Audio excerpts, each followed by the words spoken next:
Hi, this is Janine Hoff, and welcome to Mental Wellness in the Workplace. This is a bit different than all of us had expected.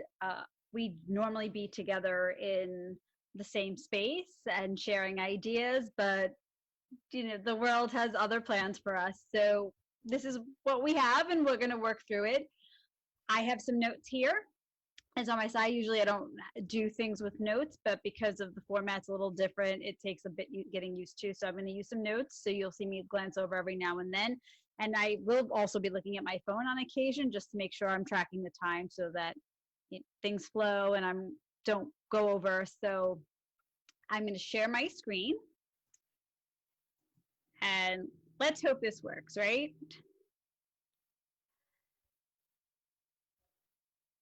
Okay. So this is mental wellness in the workplace. And I'm glad you're here viewing from wherever you're viewing from. Here's a little bit about me. I am the founder of a nonprofit in Florida called Where is the Sunshine? And we focus on peer support and education and advocacy for individuals with mental health disorders. And I have a master's of social work and a master's of advanced study.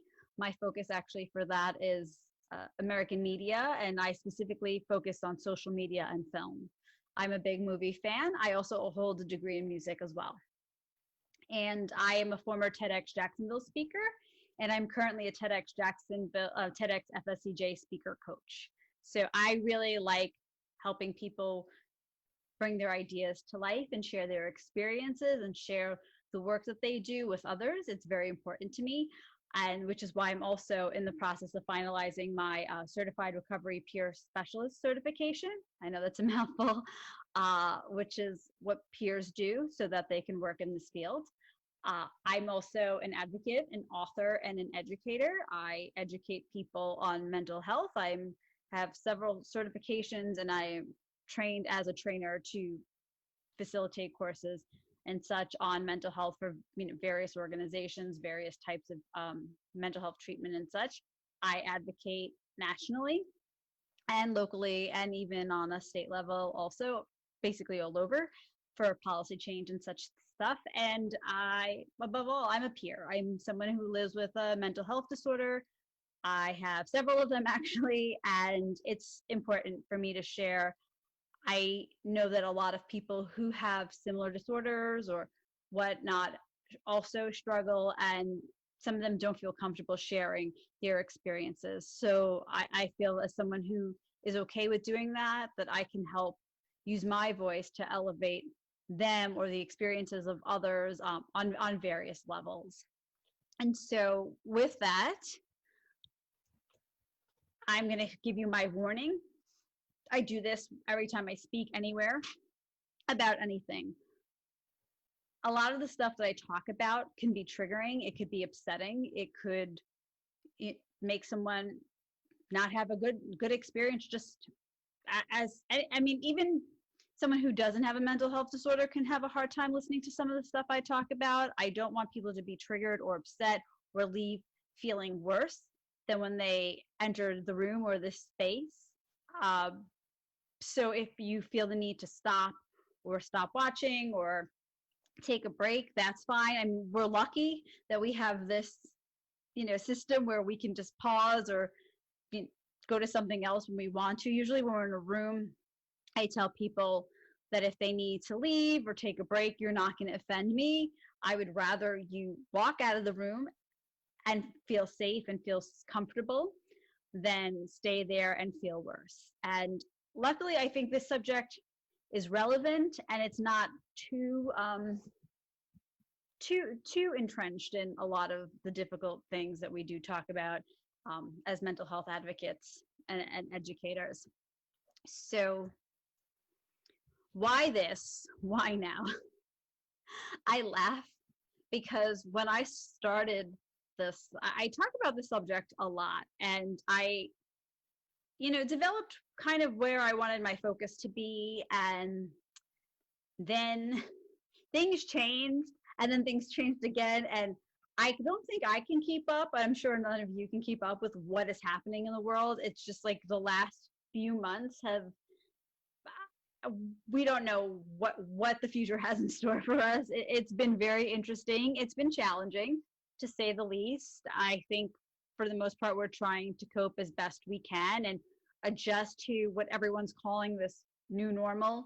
I hate the word normal. It's not something that I feel comfortable saying with in terms of comparing situations. I think it's just maybe our new getting used to what we didn't do before, like an adjustment rather than just calling it normal, because what is normal? There's no real definition for it. So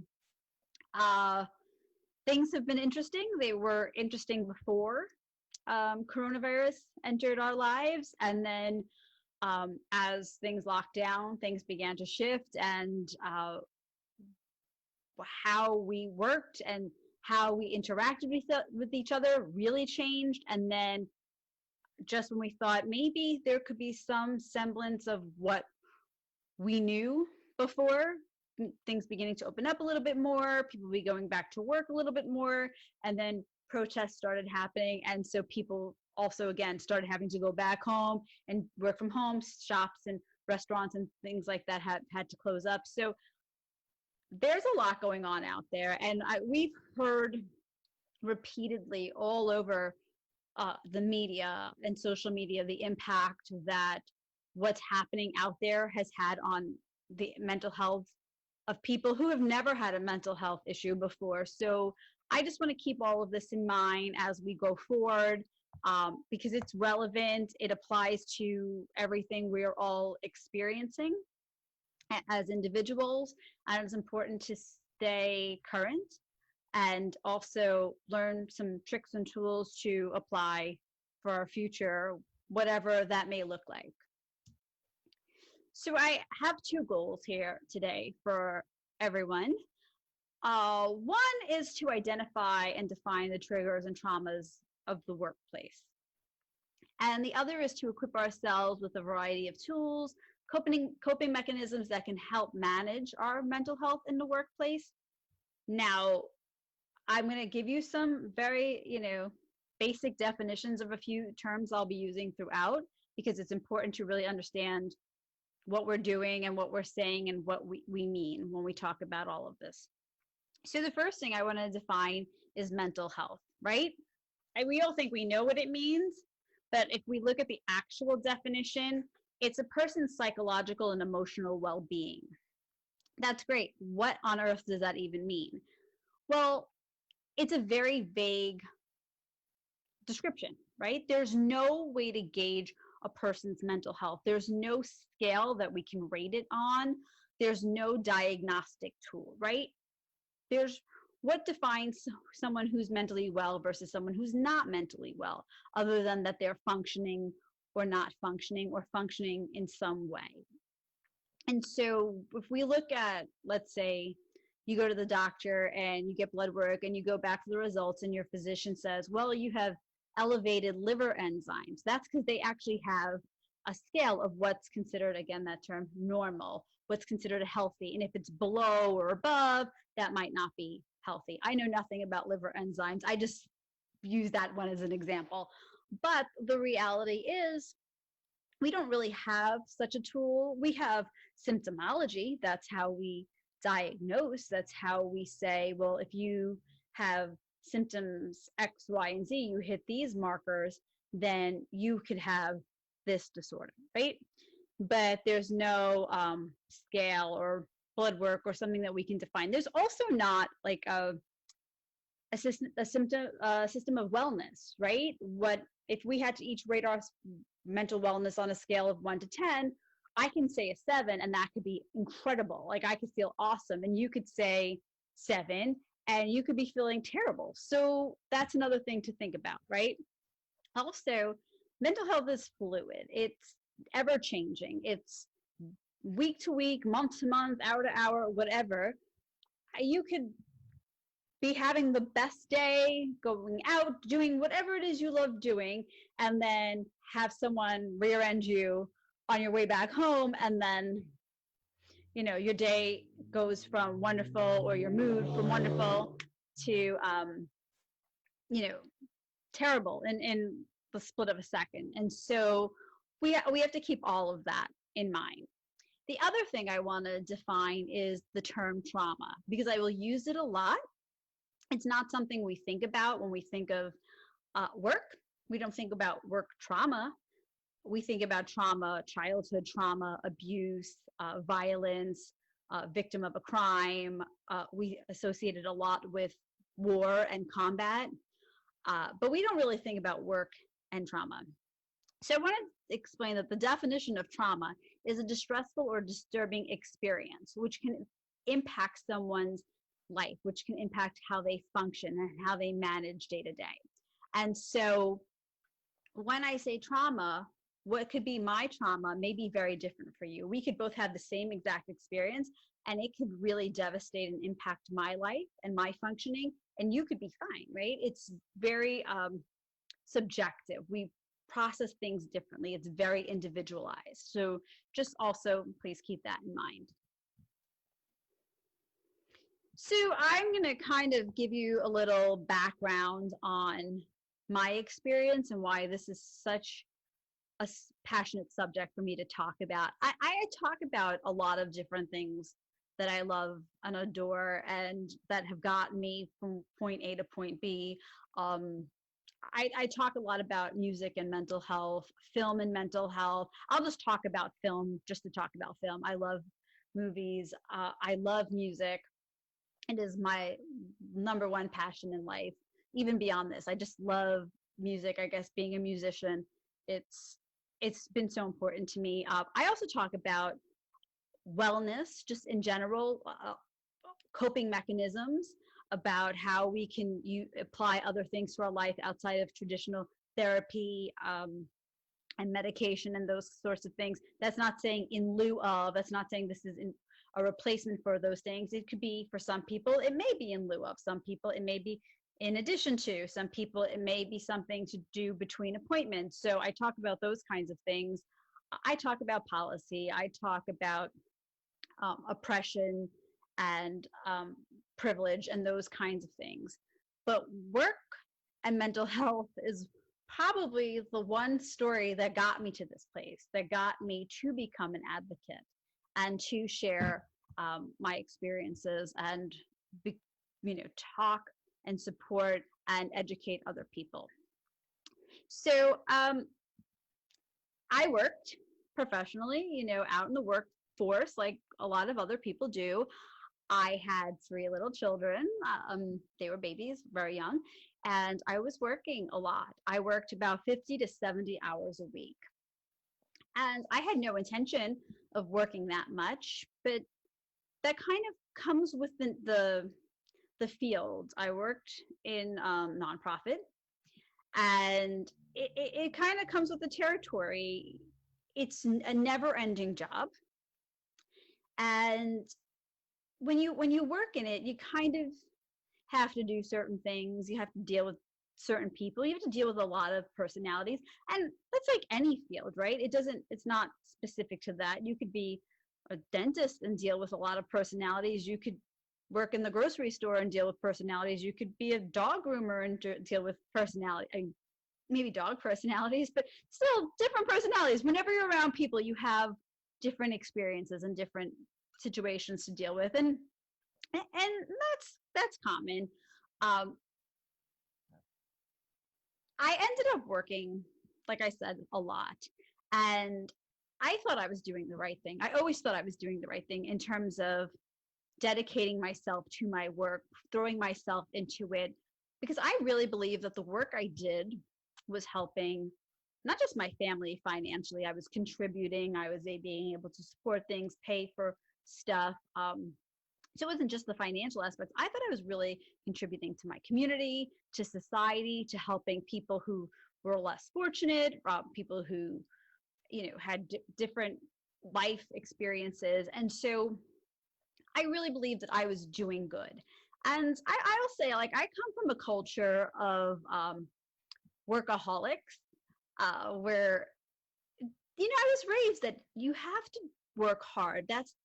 that's how you live the American dream. Almost, you have to work hard and achieve and try your hardest, and you have to do what the boss wants you to do, because otherwise, like, what happens then? How do you live? You have to pay bills. And so I kind of got sucked into that too. It's not a bad thing. I think a lot of people come from that kind of culture where you just have to work hard always, and some of us feel like we are constantly having to work harder than others. But doing that really began to affect me in a really bad way. Like I said, I've always been an anxious person. I've always had anxiety. I've always had OCD. Um, I had panic attacks, a lot of panic attacks, a lot of panic anxiety disorder that I worked my way through. But I never had all of the other stuff that I experienced while working. The severe depression, the severe inability to, get out of bed or eat or do work, but I was doing the work. And that's a really weird thing to wrap your head around, is that you can't physically do it, but you're doing it, and you're doing it so hard. Like, you're just, and I will say that, doing so, it never occurred to me that this was a struggle, a mental health disorder. That wasn't in my lexicon. And I get that, like, how I thought I was doing good and I've had anxiety, but even with that, I didn't have the knowledge, the education in terms of understanding what mental health really was, to really process, okay, that I'm mentally unwell. And that's strange, but I didn't have it. And I think a lot of people don't. And so when I started to fall into this spiral, and it wasn't an overnight spiral, it was so slow. It was like a slow leak, or like if you let the air out of a balloon very slow. I didn't realize I was in it until I was all the way in it, until I was all the way down. And then I ended up no longer working. And I ended up in the behavioral health ward at the hospital. And I say that with a smile, because a lot of it, I mean, nobody wants to be institutionalized or hospitalized.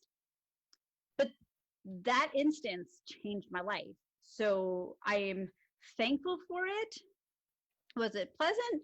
No, but it set me on a different course and gave me a new purpose in life. So I'm very thankful for it. I mean, you have to sometimes go through the trenches to really figure out who you are and what you want out of life. And like so many people, work became my identity, and it happens. I mean, we do that as a society. We introduce ourselves to someone. Hi, how are you? What is it you do for a living? It's like a very common thing, and I try not to do that now. I don't ever ask people where they work or what they do, because that's not who they are. You're not your job. You're not your career. It doesn't say we don't make our life out of our career or our jobs or whatnot, but I think there's more to a person than what it is that they do. That if you do nothing, that doesn't make you any less valuable as a person than, someone who does something, incredible out there. So these are just a few things to keep in mind as we continue our conversation. So with that, I'm going to talk a little bit about mental health in general, right? When we look at this is SAMHSA's 8 Dimensions of Wellness.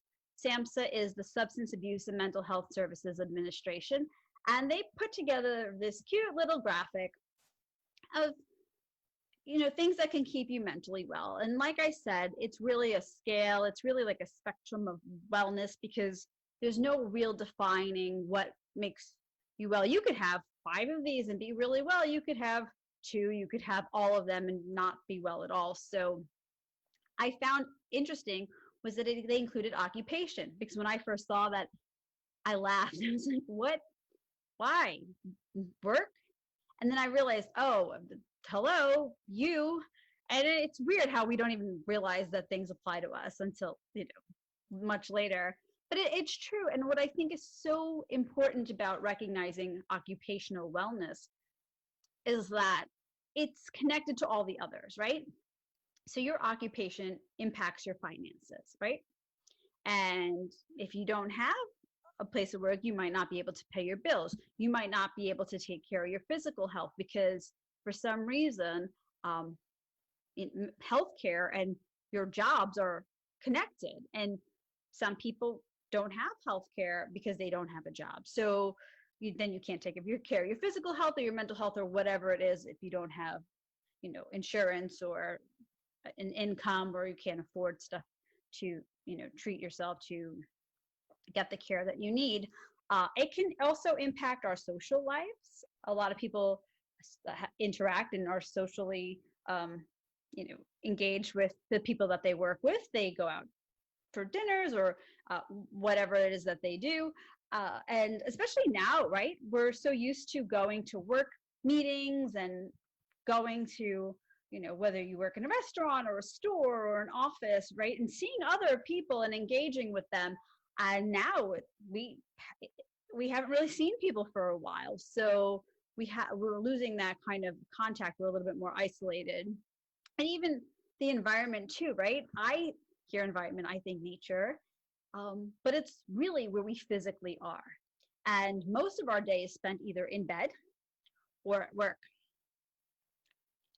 And now it's all fused into like one big thing. And that's not to say for everyone, because some people still had to go out of the house to go to the workforce, right? To go into their workplace. And some people also lost jobs during all of this. So it's all interconnected. And so it's really about finding the balance between all of these things.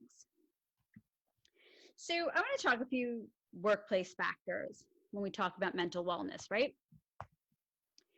So one of the things I want to bring up is that the toxicity of a work environment. A work environment, especially a hostile or a toxic work environment, or a conflict in the workplace, can really trigger a new mental health crisis or a new mental health experience.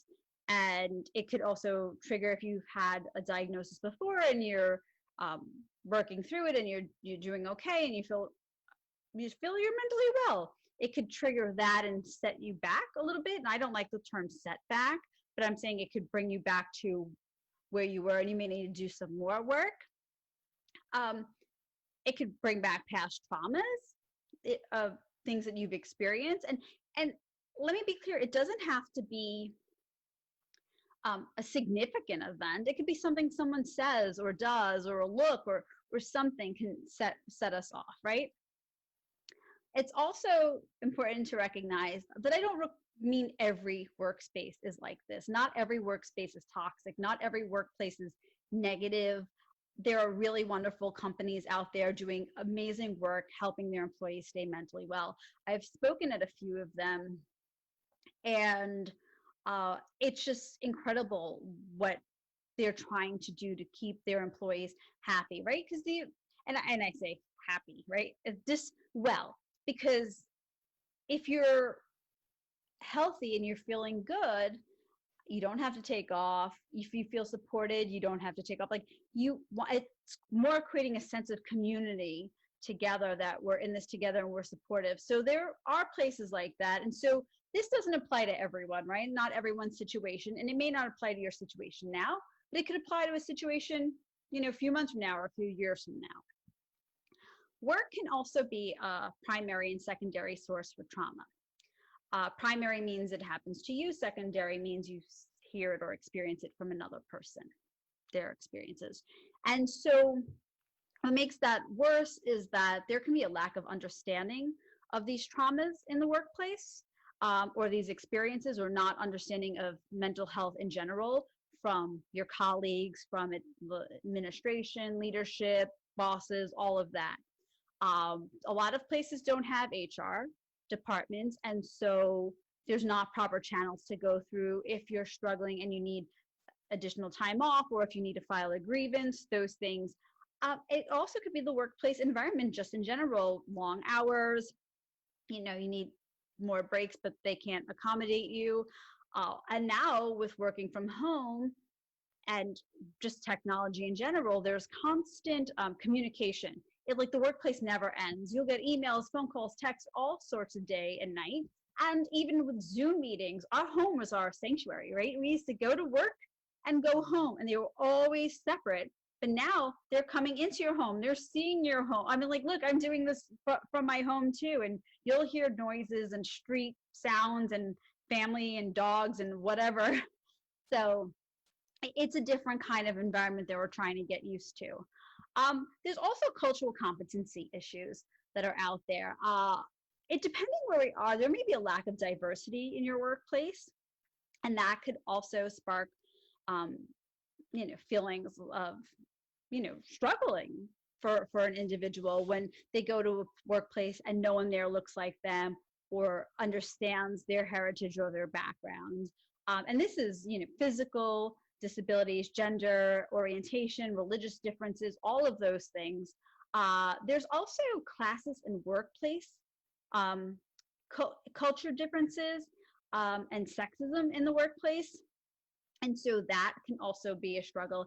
Classes issues in the workplace is a really interesting topic in general.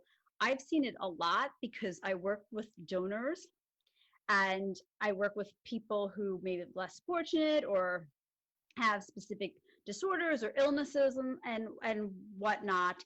And so you need the donors to support them financially to help these individuals, but they don't really understand each other, and they're often kept very separate and never intermingle or interact. So you hear one side and you hear the other side, and it's just something to think about because there's a lot of differences. And so we have to acknowledge those differences and how those differences can impact the individual.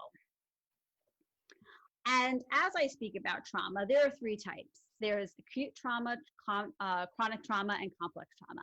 And acute trauma is a one-time event, right? It's something that may have happened at work one time. Like, for example, and this is not the best example, but you work at the gas station, you get held up, right? That's not something anyone wants to experience, and that's a traumatic event that can impact that person wanting to go back to work or feeling safe and secure in their workspace. There's chronic trauma, which is we see really often, repeated, prolonged behaviors or actions, and that happens. We'll get that from a colleague that we're in conflict with, or a boss that doesn't like you, those kinds of things that can really impact how a person feels about being in the workplace. In mental health, there's a thing, we want to feel loved, we want to feel accepted, and we want to feel safe. And I think safe is probably the most important, because if you don't feel safe, like I think we can manage a little bit with not feeling as loved or as feeling as accepted. But I think when you don't feel safe, you feel threatened, it can really impact how you react and how you behave and how you think and feel. So, and then there's also complex trauma, which is a mixture of different types of trauma that can happen to an individual. This is another thing to think about.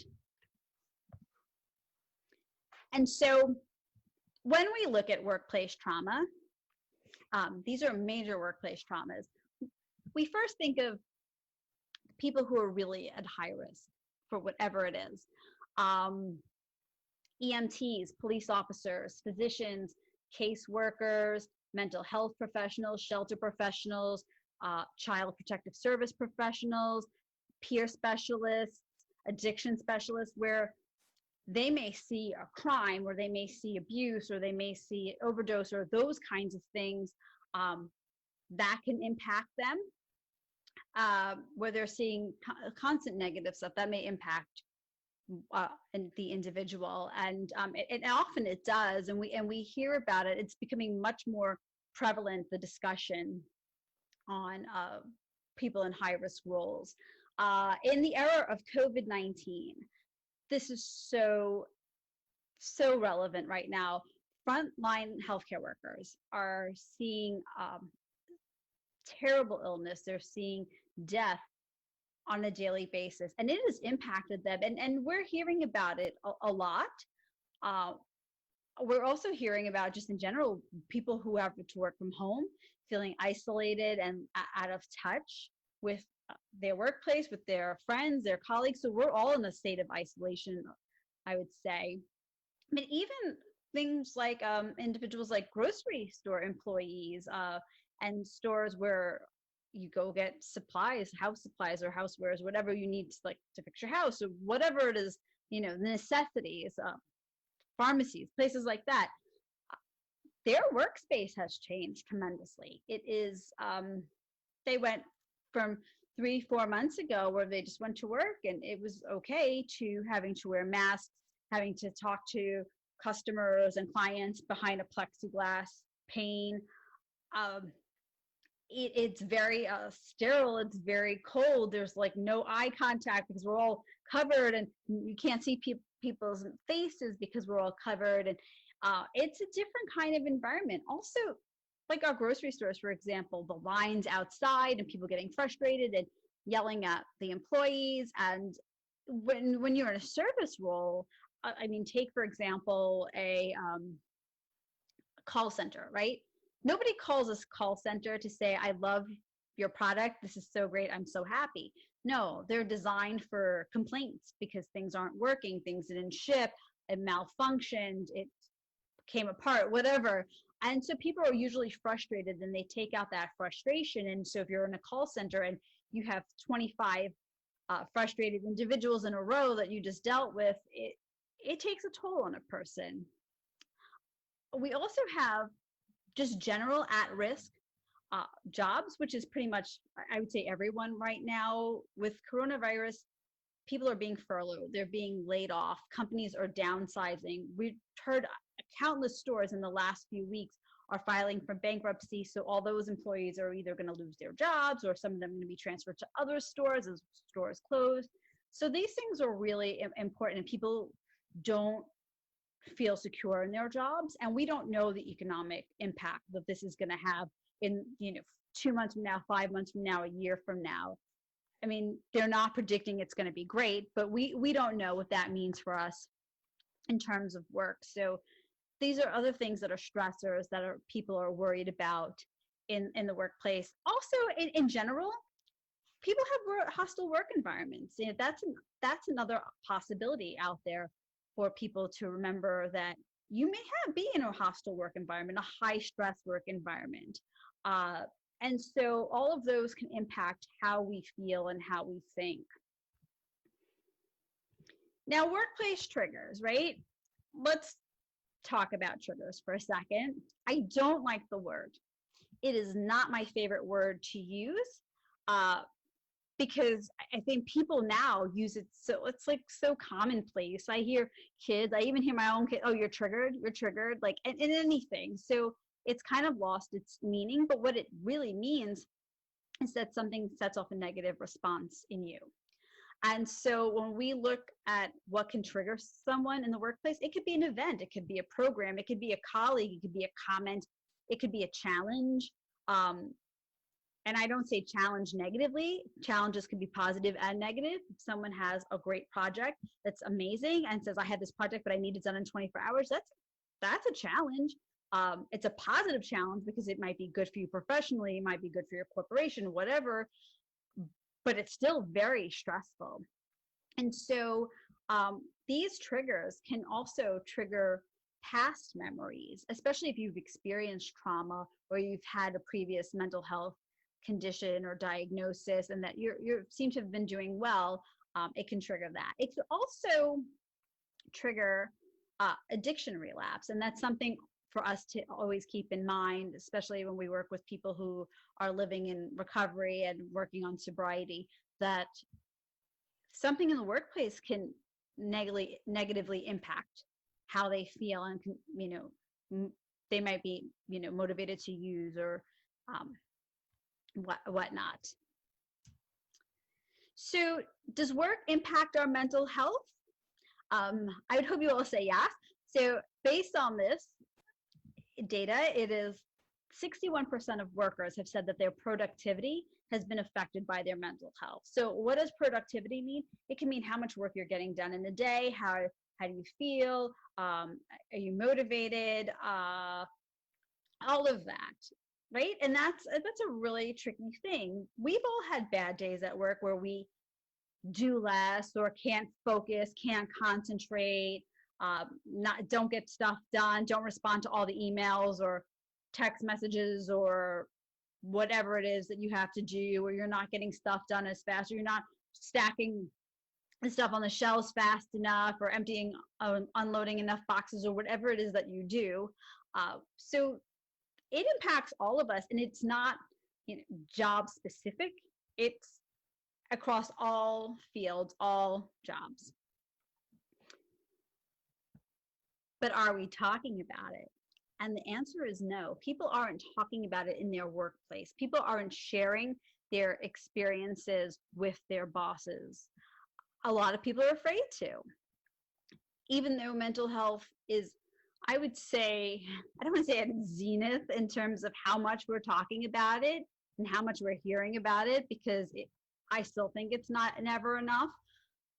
But it's really common in a lot. It's much more prevalent now than it was 5 years ago, 10 years ago, 20 years ago, right? But talking about it in the workplace, people don't feel comfortable because you feel that your job is at risk. And what's interesting about work in general is we tend to blow things off in terms of how they impact us, or how much we tend to tolerate more, I would say, because we think, at least I have a job, at least I'm working, at least I'm paying the bills. Yeah, they treat me terribly. Yeah, I feel awfully. Yeah, I'm very stressed. Yeah, I can't cope. Yeah, I'm going home and crying my eyes out, but I need this job. I need to be able to put food on the table. And we're not putting ourselves first, and it's understandable because we need these things in order to survive. And so it's really a double-edged sword, I think, that we're dealing with. So what does this mean for employers? Well, it means $1 trillion are lost annually in productivity for depression and anxiety. Now, if you go and you look at the DSM, the Diagnostics and Statistical Manual that is used to diagnose mental health disorders, you'll see there's like 400 disorders in there. Depression and anxiety are 2 of them, and there's varying types of each, but that's only a small percentage. And so just those 2 disorders alone are resulting in loss of income for companies. And so that's something for them to think about. And this is the most disturbing statistic, I think, of them all. 80% of people with a mental health disorder are unemployed. That means only 20% of us are working.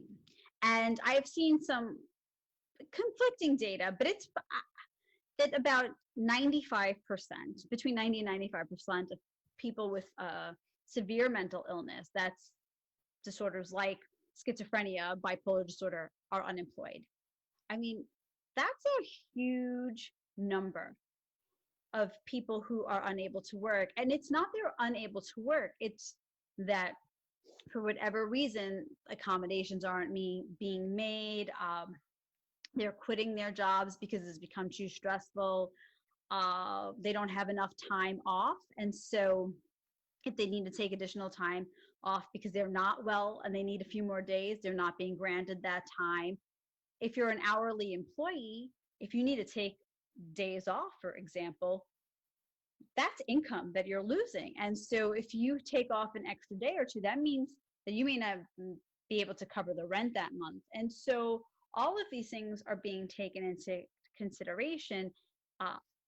It is not easy for anyone. I would say anyone who has these experiences. And so the fact that most of us are having trouble either holding a job or obtaining a job, we have to really try and focus on a different way around it, ways to improve this. Now, people will always ask me, should I put on the job application that I have a mental health disorder? And I say, you have to do what's best for you, and you have to be willing to accept the consequences of whatever that may be, good or bad. And when we look at an application, it has a disability section and it says, we do not discriminate, whatever, but we don't know what's in people's minds, right? And it's illegal, but who knows, they may see something, oh, well, this person has this, it may be too hard to employ them here for whatever reasons or make accommodations. And I know that's not the way, but I would be wrong if I said that some people just think that way. And so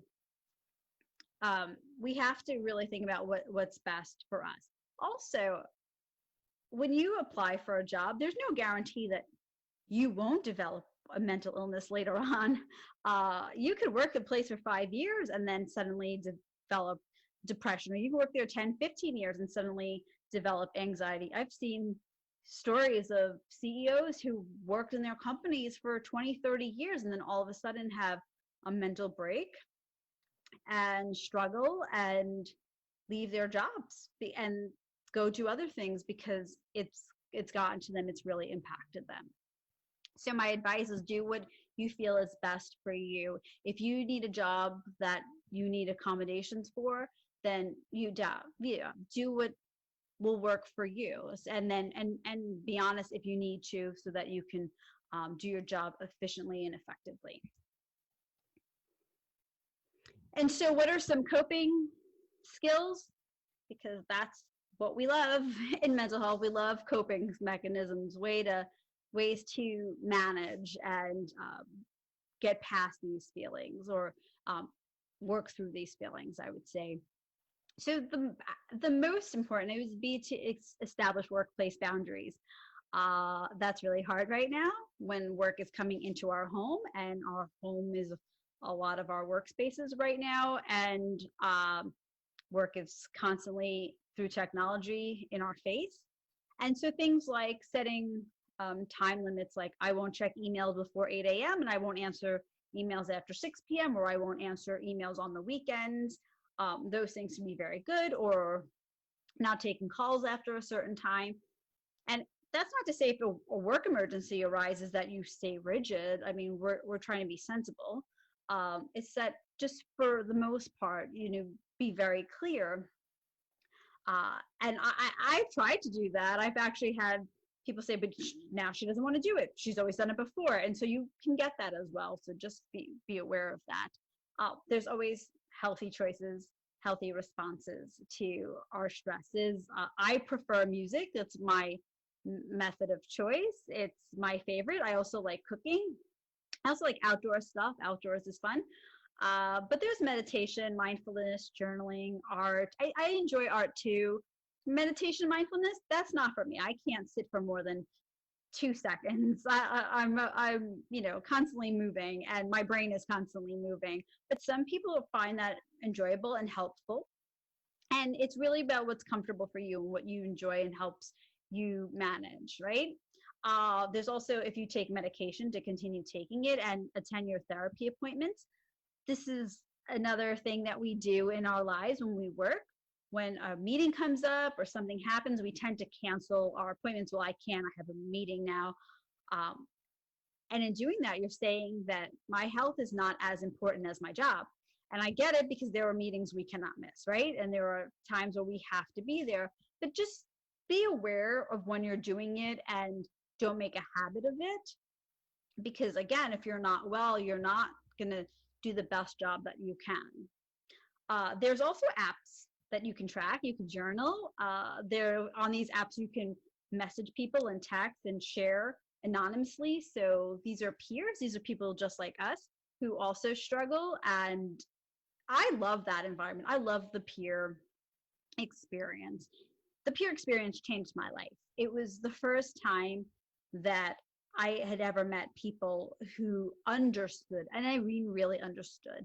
And what I loved was the people I've interacted with, whether it would be in hospital or wherever, we were all so different. The diversity was so incredible. We looked different. We came from different backgrounds, different histories, different experiences, different upbringings, different understandings of life and whatever.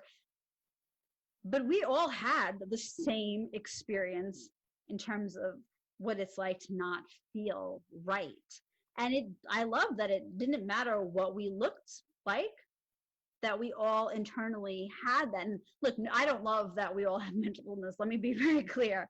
But what I love is that there are no bounds. Like there is no one absolved from experiencing this because of their race or their religion or the culture that they grew up in. We all process it differently. That's not to say we all process it the same, but just having that camaraderie, and it's like, I understand you, you understand me. I try, like, if you look, the next one is seeking support from friends, and I tried that. I did share, but I don't think anyone really understood. And so they tried, they meant well, and they were compassionate as much as they could be, but if you don't really get it, it's hard to understand. It's hard to comprehend why or how someone could feel this way. The one thing I would say is avoid colleagues as your source of support, and that's because colleagues can turn on you. Also, you don't want to be the person known as the complainer in the office.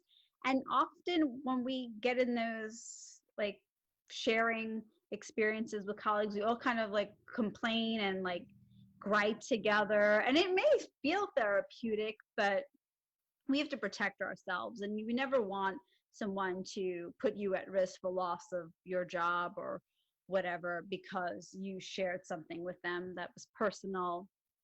So that's just another thing to keep in mind. And then the other thing is EAP. A lot of corporations, a lot of companies and organizations offer employee assistance programs. They can provide you with treatment, X amount of sessions or whatever. They can provide you with additional resources. A lot of companies are now evolving that program to be a little bit more holistic. I've spoken it for a few of them, and it's really a great experience. And I mean, I spoke for one company who hired 2 full-time therapists, and they're not even remotely connected to health, this company, but they felt that it was important for their employees to have a space to go seek treatment on site, and they did it, and it's a really wonderful program. So there's a lot of that out there.